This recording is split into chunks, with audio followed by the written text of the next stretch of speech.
All right, we will call the meeting to order. This is the Charter Review Committee. Start time at 5:31. We'll move on. All committee members are present and accounted for, so we'll move on to the approval of minutes. The July 30th minutes are in your packet. If you have any comments or corrections, otherwise I will entertain a motion for approval. I'll motion to approve the minutes as presented. Thank you. All right, we have a motion and a second. All those in favor? Aye. All those opposed? Motion carries. We will move on to kind of just reviewing the section 3-2, the term of office, just kind of rounding out what we talked about last time and making sure that we're satisfied with how that's settled. Katie?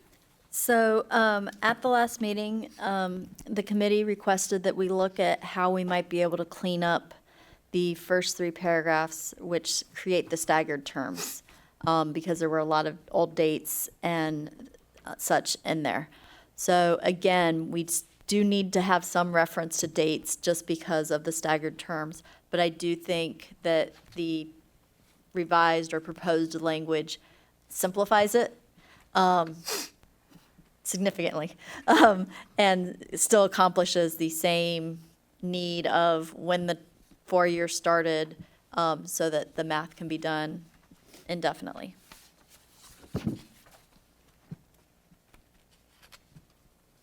So thoughts, questions on that part before?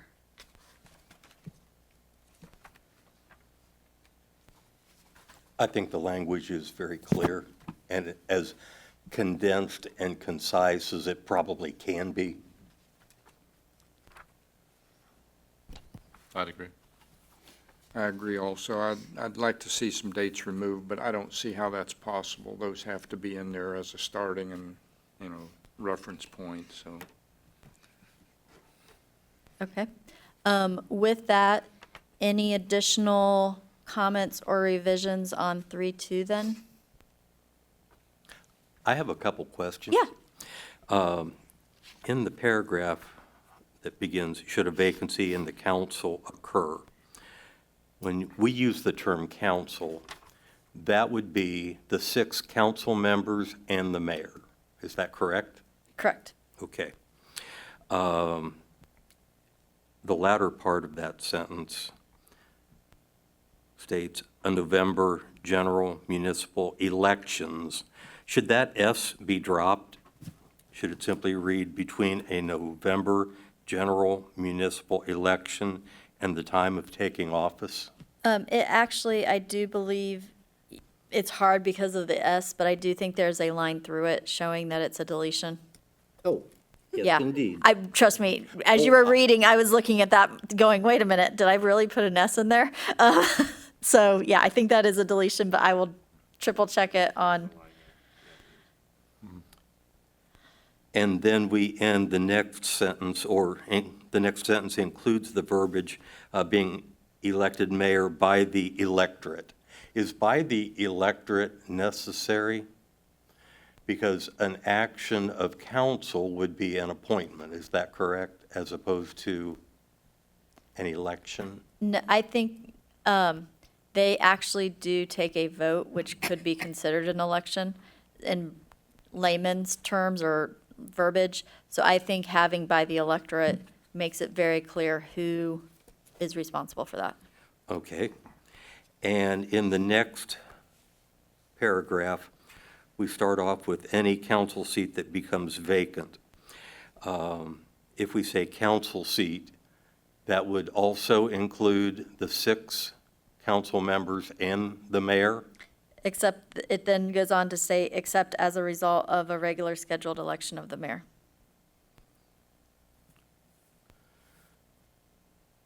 So you're taking the mayor's seat out.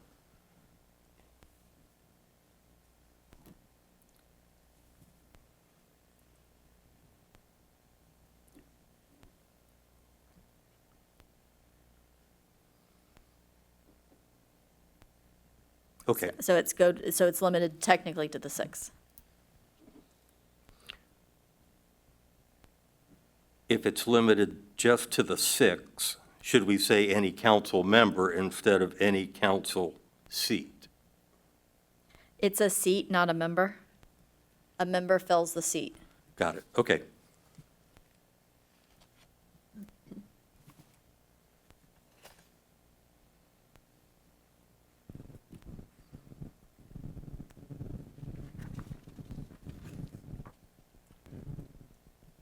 I don't want to rush you, but anything else No. on that? Okay. All right, we'll move on. If there's no more comments to section 3-2, we'll move on to the new parts, and Yeah. Katie can present those. So you saw, when you looked through the materials, a lot of these sections are for feedback tonight and an idea of scope, and then proposed language will come next week. So the first one is about the removal of a council member. It is very vague in the current charter.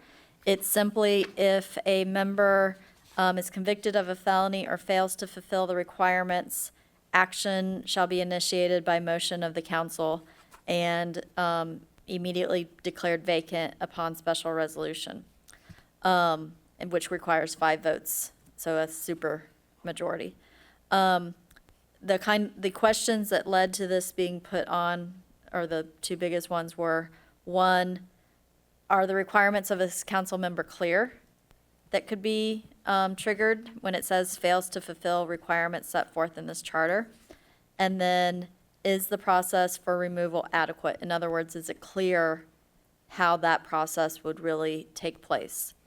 So with that, I went to surrounding charter cities just to get a feel for what other cities have adopted. I'm going to preface this with, it is very clear that Tip City's charter and Vandalia's charter are at the 2 ends of the spectrum on level of detail. Vandalia's is very short, you might say, on sections. Vague, yeah. Tip City's is very detailed throughout its entire charter. So keep that in mind as you're looking at this as well. You'll see when you look at the other sections, Union, Springboro, and Clayton, they're kind of in between the 2 extremes. Sometimes they're more detailed, sometimes they're more general. So I guess my first question or my first look for feedback is about the requirements of a council member and what that may be that they're failing to fulfill to have this even be triggered. I think somewhere, and I apologize, I meant to look this up, but I forgot. I think somewhere there's an attendance mention in the charter, so that would probably be one, but there's no other real set of standards.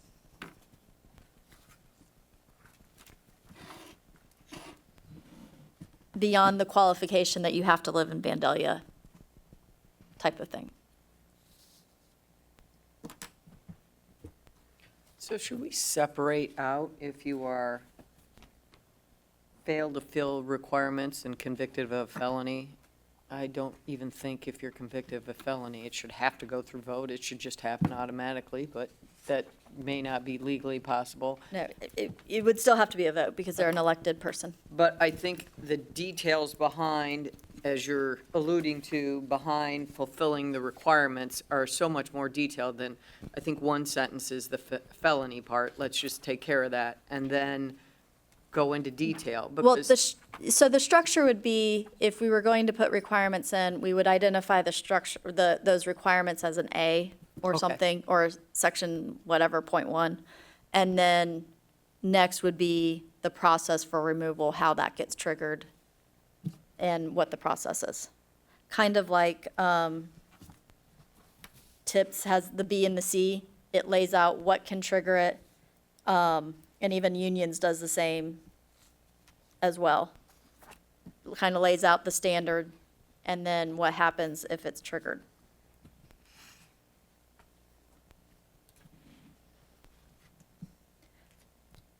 I would also point out that Springboro uses the term a crime involving moral turpitude or malfeasance, because there are misdemeanors that theoretically could fall under one of those, as opposed to it just being a felony, because there are also felonies that people might not view as being justifiable to remove from council. Technical ones. And would us using terms like moral turpitude and malfeasance be defined in the law enough, or would we need to define that then? in Those are society? pretty standard terms in employment law. Okay. So I would think they would pretty much carry over. If someone's going to fight their removal from council, they're going to fight their removal from council under those provisions regardless, if they're defined or not. Okay. How about misdemeanor offenses of violence As the term, as one of the conditions? I think crimes have changed a lot in the last 10 years. And the definitions, what the restrictions are, what the elements are. So I like the idea of having, if you're convicted of a felony, that's it. I'm happy with that. I think adding in the misdemeanor classification of the moral turpitude or malfeasance is absolutely a good idea. Leaves it open enough, but not so specific, because as crimes of violence is determined, or felony offense or misdemeanor offense of violence is very clearly defined by the ORC. I think it gives enough room for council to do what they need to do if we include that separate misdemeanor, as Springboro and Union have both done, without going too far into a further definition of it. Yeah, because you're talking the rest of councils on shaky grounds if they don't take care of something that involves a minor and isn't a felony. I like tips number 3 because I feel like it keeps it broad enough, but adds more than just the felony aspect, kind of what we're all getting more than at. just a crime aspect to it. The loss of public confidence, you mean? Yes. I also feel like, I like how tip lays out 3 and 4 of the attendance, because then, to your point, Katie, 1 and 2 of tip, it's kind of duplicate, but if the only other portion of the charter is at the attendance piece, what really are we saying here? So, yeah, it's like it needs cleaned up with more words, but more yeah. Yeah, more clarity and more words. That's my comment. That's what a lawyer loves to hear. So does council, have they ever had issue with somebody showing up and just never being prepared? Do we need to include that too? Because if they're just showing up to take a vote and not doing anything, That would be very hard to classify. okay. Yes, that is. Because your definition of prepared and someone else's definition of prepared for that meeting may be grossly different, but yet they're still prepared in their mind. So I wouldn't put that in necessarily. Okay.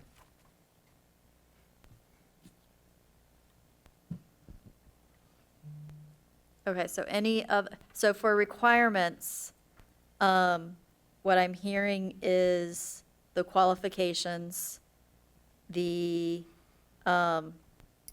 violating prohibitions under the charter, using tips, personal gross conduct or conviction of a felony, and then fails to attend, it's currently 3 meetings. I don't see any reason to necessarily change that number. But those are in addition to just the, qualifications is the number 1 tip. So really kind of starting with tips and Springboro's way they're laying it out, the requirements. Okay, Yeah, I feel like 1 and 2 can kind of be put together. Together, yeah. Okay. How would you define, Katie, legally, personal gross misconduct? May I get back to you on that, because I had not thought about it. Because I think that's going to be an ultimate problem when it comes down to It's it. definitely. If it comes down to it. Yeah, it's definitely one where there would be a lot of discussion, I would hope, among council, whether it would go to that level.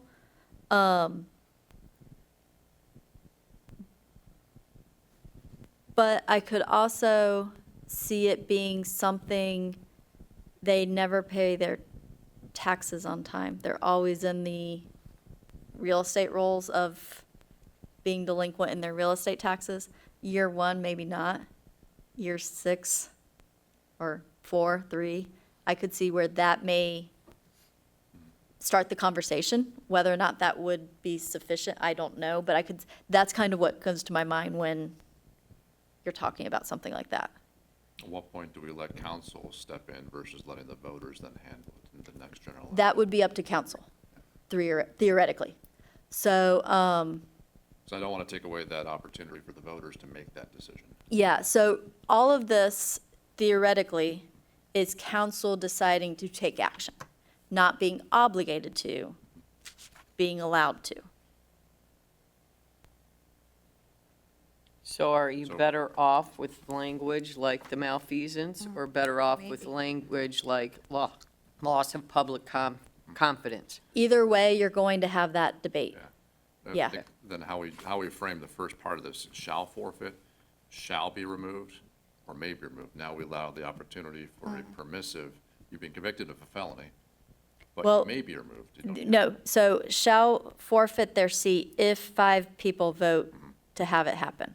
Yes. So that's a requirement if the 5, under tips, the 5 votes. So, but again, there still has to be, just like impeachment, someone still has to make that first motion for that vote to even occur. So going back to the recall aspect, it very well may be that the citizens file for the recall before council decides to take action. It very well could be it's at the end of a term and council just says, we're 3 months away. We'll get through it, kind of thing. Which actually leads very nicely into what I feel is missing from the second part of it, which is the process clear for the removal? You'll see that some of them require a hearing. Some of them state that the accused may request a hearing in front of council or with their council members, fellow council members. Whereas currently Vandalia just says there's a vote of 5 people and done. So I think part of your question, Eric, is that, I'm going to call it due process aspect of it, which is, if you've been accused of this, of something that would, moral turpitude or gross misconduct, do you have the right to a hearing? Do you have a right to defend yourself, or is it just you've been accused, votes taken? I think with that, if I could part that out Yeah. into pieces. Yeah. The accusation should never be enough. It's the conviction that's required. for Right. those. So, Well, the vote's the conviction. Yeah. well, if you're convicted of an offense, that you've had your due You're thinking the process. crime part. Yeah, you're thinking the crime part. Yeah. Yeah. Yeah. So I'm okay not having a hearing, but if they want to request a hearing, then I'm not thinking of the felony or the crime part. I'm thinking of the other Malfeasance. or malfeasance part, yeah. loss of public Obviously, if you've got the felony and that's a requirement, one of the council members can make the motion and it's on the record and done. How does it go from council to being a recall vote from an election standpoint? So it's not from council to that, it's 2 different avenues. So at any point, and recall is an upcoming week, I believe, I think it's on the agenda. If you get enough signatures, you can attempt to recall a council member at any time. So that usually happens if council doesn't take action quick enough and somebody's angry. Just from experience, which it wasn't council, it was school board, it takes a while to get people worked up enough to get the signatures that you need to pursue a recall vote, typically. Okay. I feel like it's okay to leave it with just the council vote, because I think if you get a super majority of 5, there's probably a reason for that, right? So you would not, you are not, I'm not questioning, No, I'm just yeah. parsing. You would not be in favor of adding a requirement that the accused could request a hearing with counsel? No. Okay. Or I agree with your statement, yes. Yes, you do not see the need for the accused to have a hearing? Yes. Okay. I had made a note that there needs to be some element of due process, whether it's described in detail or we just make some statement that the council member in question has a right to some form of due process. And the 3 things that I noted, I think they need to be advised of the specifics, the specific allegation, so that there's no question as to what this is all about, and it becomes something tangible and not something, well, we don't like you or you're not fitting in. I think there needs to be some right to rebuttal. And I have a question about the last one, but should they have a right to appeal? Or is a unanimous vote of the council sufficient? Is that the, So first, before I answer that, I'm going to say that you kind of like Unions B, where they're provided written notice by certified mail, and they have 30 days to respond. yes, and I also made a note somewhere here that I think there should be some time frame so that it doesn't get pushed through too quickly, but it also does not linger. Okay. So generally speaking, are you, specifically also Kristen, are you comfortable with B, where it does give written notice and an opportunity for them to, it's just not a formal, we have to have a hearing? Yeah, I mean, in my personal opinion, I think that's fine to give them kind of a warning, I guess. But I think contrast to the recall, the voters don't really have to have a reason other than just, we don't like you. So again, I'm not saying that's a valid reason to Right. remove someone from council, but I think it should be similar process for both the recall and the council. So I think getting too involved in the, I'll say, due process may not be necessary, I guess, Okay, is where I'm coming from. okay, And before every vote, council does have just by procedures and rules, they do have the discussion section. They do have that opportunity, so there is, unless the council member isn't here, if you give them notice of why we're intending to remove you, or intending to take this course of action, it will require a vote. Before a vote can happen, any council member can easily move for that discussion and for that issue, especially the accused council member, the intended council member can as well. okay. So I think I follow them that they've got notice, they've got hearing, Yeah, I but it's think abbreviated. that's good to have the notice. And they can always, I think we're gonna get to this, but they can always file a lawsuit Yeah, to stop it. yeah, that, Can you pull your mic just slightly Oh, closer? sorry. Just make sure we get the recording. Nobody's ever said they can't hear me. That's cool. Angela? okay, so, Mr. Dersham, Eric's correct.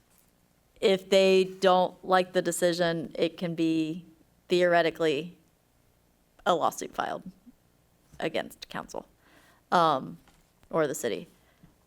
How that, I'll be honest, I don't know off the top of my head how that would look, what the appeal would be, or what the claim would be, but anybody can sue for any reason on any given day in this modern world that we live in. So with that, what I'm hearing, and correct me if I'm wrong, we're gonna lay out some notice. The iPad, in case it's me. We're gonna lay out a notice provision and, you know, essentially that they have 30 days to respond, which prevents that very quick movement. But we're not gonna go further than that. And then the council can decide, as Eric said, they'll have their debate, they'll have their discussion at the vote. Okay. Anything else on 3.8? So again, next week, you'll have the proposed language to parse through, and, or not next week, in 2 weeks, to review. So we're going with the Tip City and the Union kind of combined. Yes, yeah.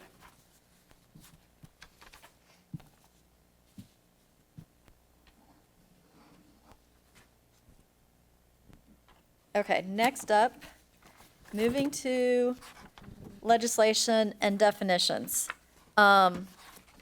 It was raised to be reviewed in the charter review because council does act by motion. However, there is no actual recognition of a motion in the charter. When it's acting by motion, it's the appointments, it's things like that, the approval of the minutes. And just for completeness, we do think it should be recognized as an action by council. In looking at the various definitions, again, this is why I pointed out how detailed TIP gets. That would not fit in with the rest of the charter. Doesn't mean that we shouldn't have those at places. But I do think Huber and Union as a general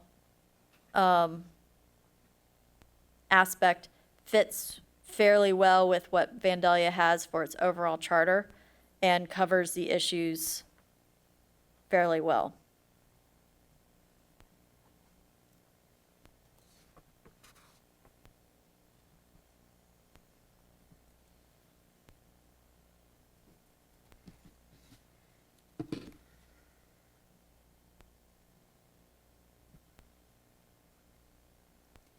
If I would say one aspect, I might like Huber's a little better than Union's, simply because it's clearer what can be a motion versus legislation.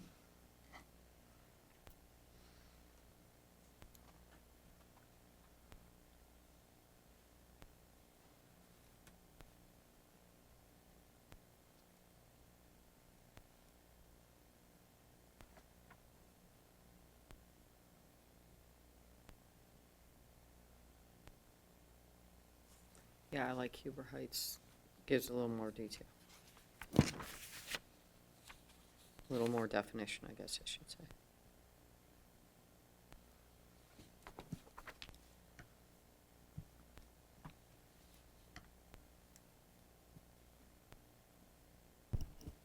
I'm okay with Huber and how they've approached that.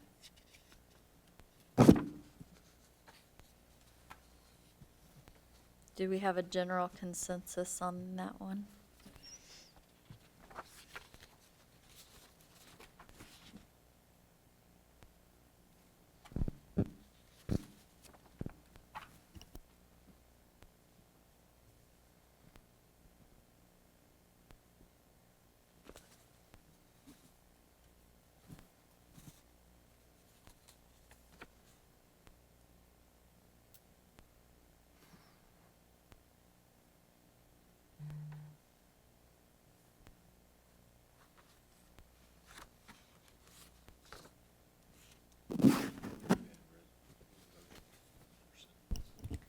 Yeah. Yeah. Yeah, yeah. Any other comments on section 4-1? Okay. Okay. Now into the fun of ordinances. So background, just a little bit. Ordinances require 2 readings. Public comment must be allowed before before adoption at the second reading. It can, if it's an emergency, let me back up. It only takes effect after 30 days once passed. In an emergency situation, it's effective either immediately or whatever date's in the ordinance, and it only requires the one meeting or the one reading. Here, for the most part, they wanted at some point in the last 12 years, there was a question whether the ordinance, if it wasn't passed at the first reading, whether it automatically got a second reading, even though it hadn't been passed. I personally don't read it that way. I suppose you could read that into it since it says every ordinance should have 2 readings, but the whole point of the first one is that it passes and moves to the second one. So the first issue, really the first change in the proposed revisions is just to make it very clear that if it's approved, then it goes to a second reading and shall be on the agenda at the next council meeting for the reading. After it's approved is probably was fine, but with the if, it doesn't presume it's going to be approved, I guess, type of thing. So it's just, if it's approved, it goes to the second reading and on the next council agenda. Before we go to anything after that, are we comfortable with that revision? To kind of try to clarify that a little bit? Okay. I saw a lot of nodding, so I just, okay. Yes. The next part is about publication. So right now, publication can either be in a newspaper of general circulation, which pretty much everybody uses or has used the Dayton Daily News. Some of the smaller publications, theoretically, the Gazette might qualify now since it does come to Vandalia. Might be questionable still, circulation's high enough. But the alternative is to go on the website and be posted at the city building and 2 other public buildings. It was requested for you all to consider whether or not posting on the website and at the city building would be sufficient, as opposed to being posted in 2 other places. I think what your suggestion here is to place on the agenda, I mean, lets everybody know it's going to be on there. The website knows it's going to be on there. Frankly, I was looking and wondering, should we even bother saying published in a newspaper with general circulation anymore? Given not only the cost of it, but the lack of its actual general circulation in today's day and age. I would say, because we have senior citizens who, I mean, from my work at the electric company, we talked about not having bills, and it raised Cain. So you probably got a few more years before you can kill the newspaper from that sort of thing, just because we have enough senior citizens in this community, and that's where they go. They don't leave the house and come to the city building. They don't go on the internet. My mother-in-law doesn't have internet in her house, so. Fair. Currently, we do not publish this in the newspaper because it says "or" Oh, on the public. interesting. Yes. Currently, we do not publish the council meeting notice or the agendas. It's all online or posted here at the city building Interesting. because of the "or." What's the other 2 facilities? What's the other 2 facilities that we post at? So the agendas are not posted at 2 separate, it's the legislative summaries that are posted at the 2 other facilities. The 2 other facilities, this building here, and then we have the senior center, and then we have the Vandalia Rec Center.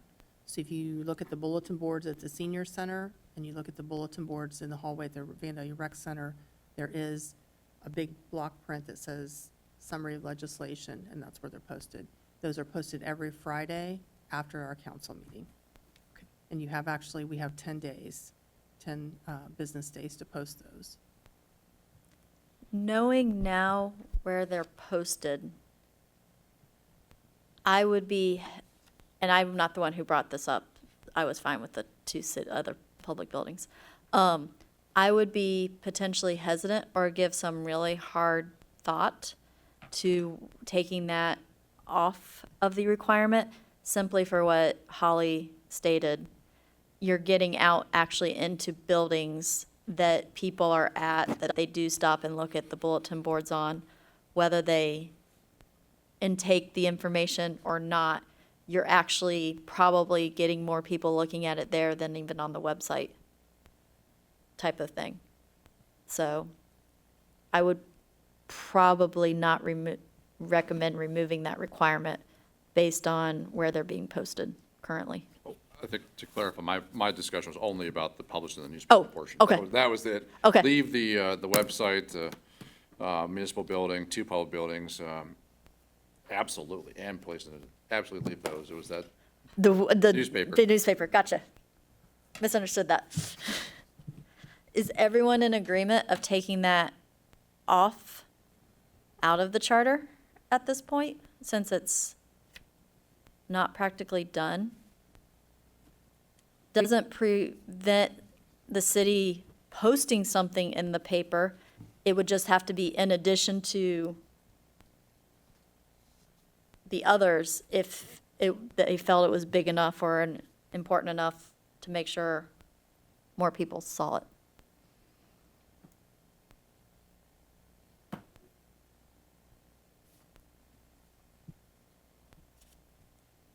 Thoughts? I'm okay with that. I read the newspaper, but it's printed in Tennessee, so everything's 2 days late anyways.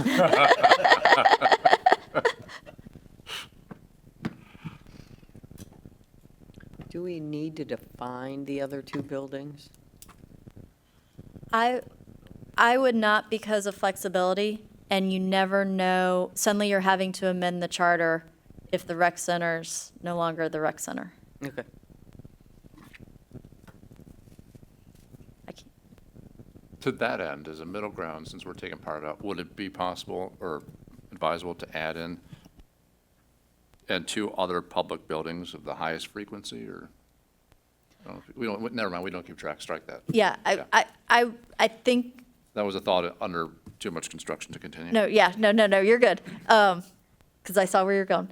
I would probably leave it generic again, just for that flexibility as the future changes. Do we post on the city's webpage where we post these, or which two buildings we post this information?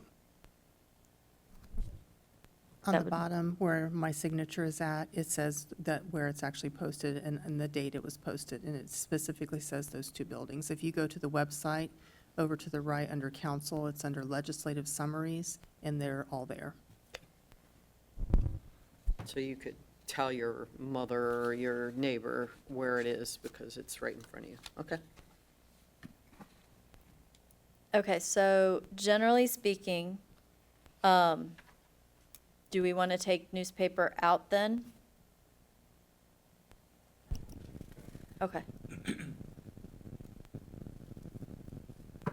Is there anything at the state level that requires us to post anything in the newspaper? Where we need to leave that in there as an or statement? I will look. Probate court requires, in certain circumstances, posting in a newspaper, but that's in actual statutes about those particular circumstances. I'm not aware of anything off the top of my head that said that's how publication has to be done, Okay. but I will definitely double check that.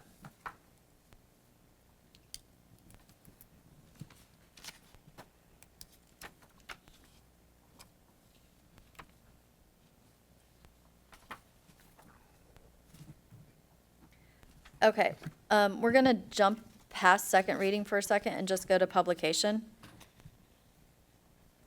And that's where we'll also make the same adjustment to that as well, to be consistent.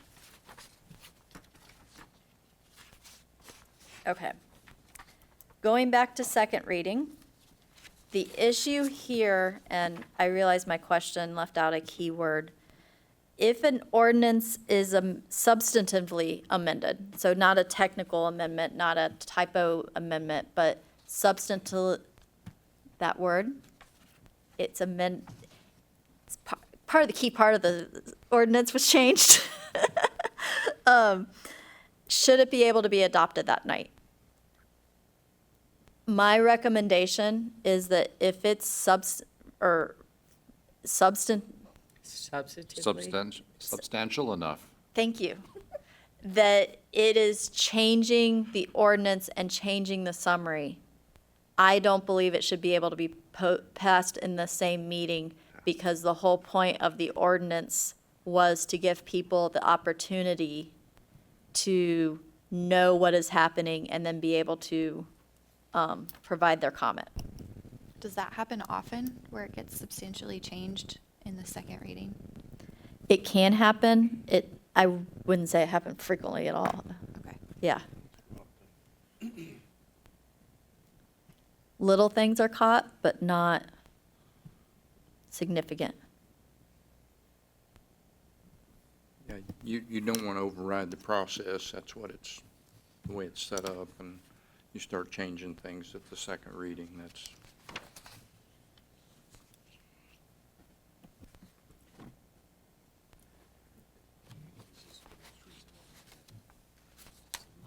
Adjustments. Oh, okay. I don't think we've had any adjusted since I've been on council, so that would have been pre-Jerry. So with that, I think the consensus is leave this section alone. Yeah, well, should it be, just as I'm reading this, if we made substantial changes to it, should that second reading with the substantial changes really be treated like the first reading and it come back all the It way does. around and not just posted? So there's a full reading the second time then? So what happens is, first reading gets adopted, moves to the second reading, suddenly we have a substantial amendment. That's, if it passes there with the substantial amendment, it's then posted again, and so essentially at the next meeting is when the vote is taken for Read the and adoption. voted. Yeah. Okay. Then yes, I agree. Depending upon the ordinance, and the reason that last sentence is written that way is it may not wait till the next council meeting. It may be a special meeting that's called, Okay. but they have to wait at least 3 days to have that meeting. Or after the publication. Okay.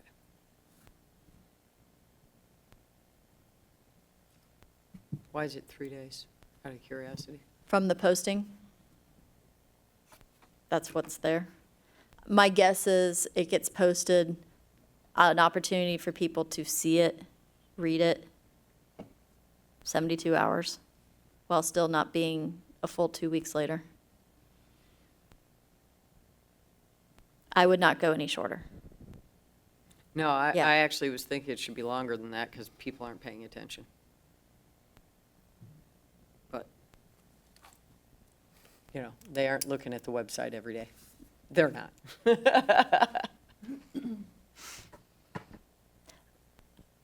Counter to that is you're probably already interested, and so you're paying attention to what's going on, and so you're waiting for it to be published.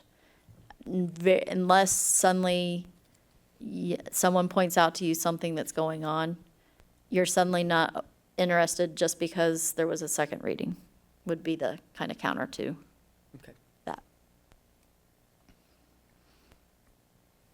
Is now a good time to discuss the difference between less and fewer? Sure. Go ahead. I think you're right with the substantial or substantive amendment. It needs to restart. Okay. That one was easy enough.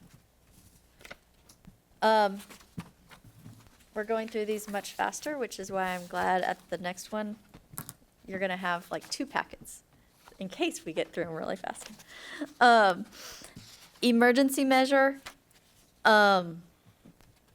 there wasn't necessarily, it was asked for you all to review it. There isn't necessarily any specific item that I was told was the reason for having you review it. So I'm just more curious if there's anything anybody sees or concerns them. I will say it'd be nice to know why so many things are an emergency. I had people, when I was going to meetings, ask me that all the time, like, why is everything an emergency? Are they even having a discussion about it? Or is someone just shoving stuff through? So whenever money gets tight, people start complaining about that. Why is council throwing everything through as an emergency and not taking the time to think about it? So I would say maybe we should consider, is there some definition or some delimiter on there that keeps council from running so much through, especially when it's often has a price tag to it? I would say no, there really isn't, because the second you start defining, then or trying to define it, you can't foresee every circumstance. And then suddenly, council needs, there's a public safety issue, and you're suddenly not able to act by emergency. I'll give you an example. The one that does commonly come up once a quarter are the assessments, which is people that are behind in their water bills, utility bills, maybe condemned property that's getting forced mowing. And to go through all the different hearings, the first reading and second reading, delays us being able to collect those back expenses. So that one is one, every quarter is on as an emergency ordinance. And isn't the emergency ordinance kind of intended to keep the city running? Like, we need a new vehicle and we need it now. So taking 90 days or 60 days to review that, I mean, some of that stuff, I think, or a bid or something like that, some of that is just to kind of keep things moving along, right? Is that Yeah. the intention? Typically, the only thing that is used, which I would classify a little more often, is the supplementals, where there's a request for maybe additional funding or the transfer of funds to cover an expense that is needed immediately. For instance, if a piece of pertinent equipment in Public Works breaks down, Okay. and the expense to repair that is pretty significant, rather than going through multiple meetings to get approval and that equipment is not in use, we'll often do an emergency supplemental to get the funds immediately at the next meeting versus going through several hearings. So the emergency supplemental is, I would say, probably the ones that's used. I wouldn't use frequently, but it's used 2 to 3 times a year, I would think. Okay. From what I've seen, Vandalia actually uses emergency ordinances less than a lot of communities.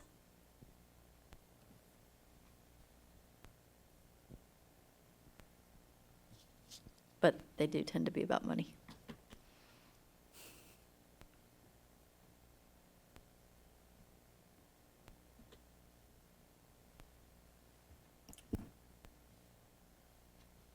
Okay, so we will put that one to bed and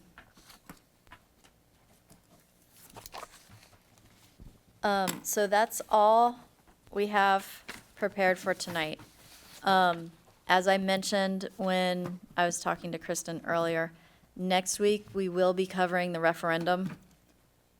2 weeks, yes. Next time we meet, we will be covering the referendum. There is a draft replacement. It is a full replacement of what's in the charter currently. And my goal is to circulate that to you all on Monday of next week, just so you have plenty of time to really work your way through both the original and the proposal. And then ideally on Thursday, I will send around essentially what would be the packet for actually the following meeting. But if we move through referendum faster than I anticipate, we can get started on those other provisions so that we have time at the end to go back through any, or ones at the, before the public hearing, you have time to go back over some if we need to. And then, of course, also at the beginning of the meeting, we will be reviewing the proposed text from what we talked about tonight. So I think that's all then, unless, We have one other thing about the October oh, yes, date. yes. So 2 of you are unavailable for the meeting on October 7th, which is the public hearing. We think it's important for all of you to be here if possible. I don't remember the dates. Angie, do you have those? We have either October 6th, October 13th, or October 15th. So if everyone want to kind of check to see, The 6th, I would still be out of town, so I'd be unavailable. The other options were 13th and 15th. that is correct, 13th or 15th. Okay. Present a particular difficult. Tuesdays usually present a particular difficult for me. October 13th, there is a scheduled planning commission meeting at 6 PM. So if there is something on the agenda for that, then I would have a conflict. Well, we'd have a conflict for the room, too. Yeah. Yeah. October 15th? So it's not October 15th work for everybody? Works for me. Yes. I will verify to make sure that I don't believe there's anything that evening in this room, but I will verify, and then we will send out an invite for that date if it's all clear for October 15th. And that's the public hearing night. Okay. Thank you, everybody. Thank you. Good conversation. Okay. We will entertain a motion for adjournment. I'll make a motion. Do I have a second? Second. All those in favor? Aye. Aye. All those opposed? We are adjourned at 6:23.